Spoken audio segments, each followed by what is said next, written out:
una carta al director, acuérdense que felicitaba, reclamaba, denunciaba y empezaba así, como dice ahí, señor director, luego venía una especie de introducción, el argumento, el respaldo y al final, ¿qué es lo que había? Una firma, ¿cierto? Bueno, la carta al director tiene una estructura importante porque siempre se ubica en las mismas páginas del diario y son recibidas desde la gente en común.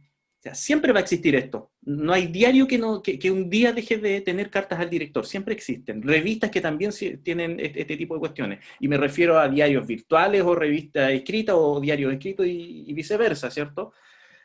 Vamos a lo siguiente entonces, que es el texto que vamos a ocupar hoy día, que es el artículo de opinión. Y aquí yo le dejo ya la parte teórica a la tía Francisca. Sí, chiquillo. Como el profesor les decía, la semana pasada vimos una carta al director. El día de hoy queremos hacer énfasis en un artículo de opinión. Pero, ¿qué es un artículo de opinión?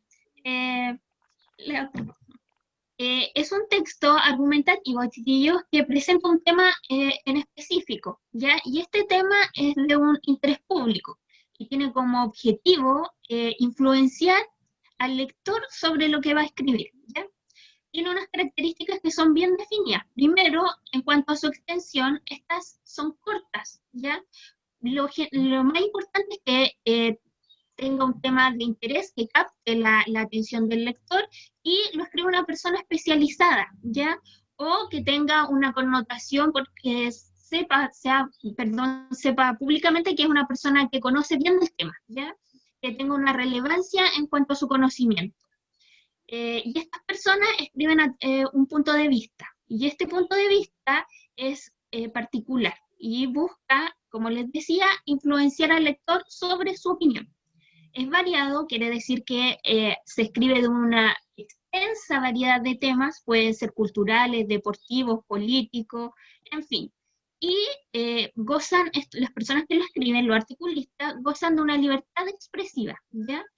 Ellos saben cómo van a abordar el tema. Algunos utilizan la ironía, el sarcasmo, u otros lo utilizan un lenguaje más serio, más formal, ¿ya? Eh, y esta persona utiliza un criterio personal. Por tanto, aquí vemos la otra característica que es subjetivo, porque al presentar su postura personal, su análisis, su punto de vista o apreciación, esto ya deja de ser objetivo y pasa a ser más bien subjetivo.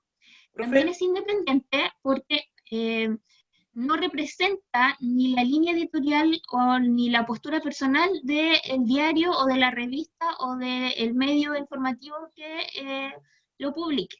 Es persuasivo, quiere decir que va a intentar convencer al lector sobre su punto de vista y es firmado. Lleva el nombre de la persona que escribe este artículo de opinión y en ocasiones se coloca su fotografía y su profesión.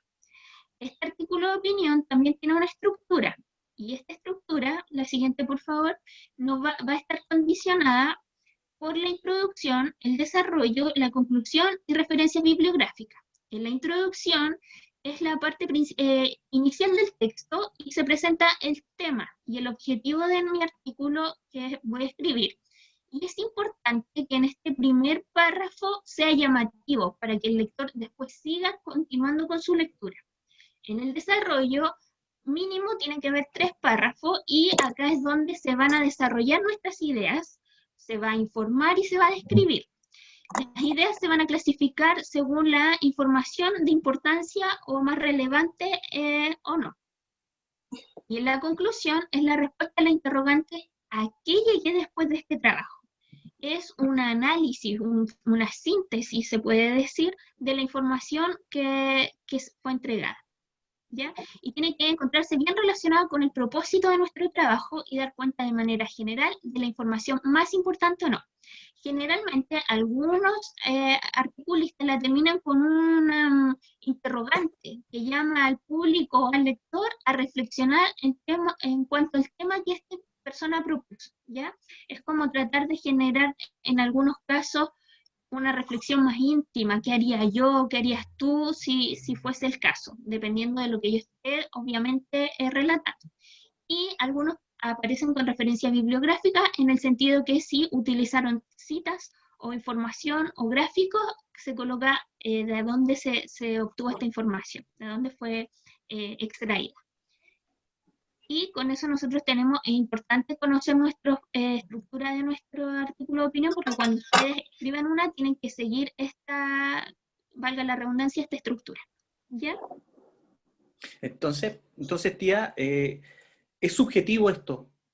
Eso quiere decir que si yo quiero escribir mi opinión y dársela a conocer a alguien a través de un artículo, no importa si mi opinión está a favor o en contra de la mayoría, entonces puedo escribir lo que yo quiera, ¿cierto? Exactamente. Generalmente, por ejemplo, voy a poner un ejemplo. Si yo escribiera del aborto y mi postura sería que estoy a favor del aborto gratuito, eso no quiere decir que si me tengan que condenar moral o no, porque o esté bien o está mal, como es mi postura, es personal e individual, yo voy a escribir en relación a que estoy a favor. Por eso es importante, cuando ustedes escriben un artículo, pensar principalmente cuál va a ser su postura, para después no entrar en contradicciones y no sea un poco incoherente, ¿ya? Eso igual es importante en los pasos que después le va a dar el profesor para escribir, que va en la lluvia de ideas, y en nuestra lluvia de ideas tenemos que poner ideas, valga la redundancia, que apunten a mi propósito, si es a favor o en contra, dependiendo del tema que yo quiera escribir, ¿sí?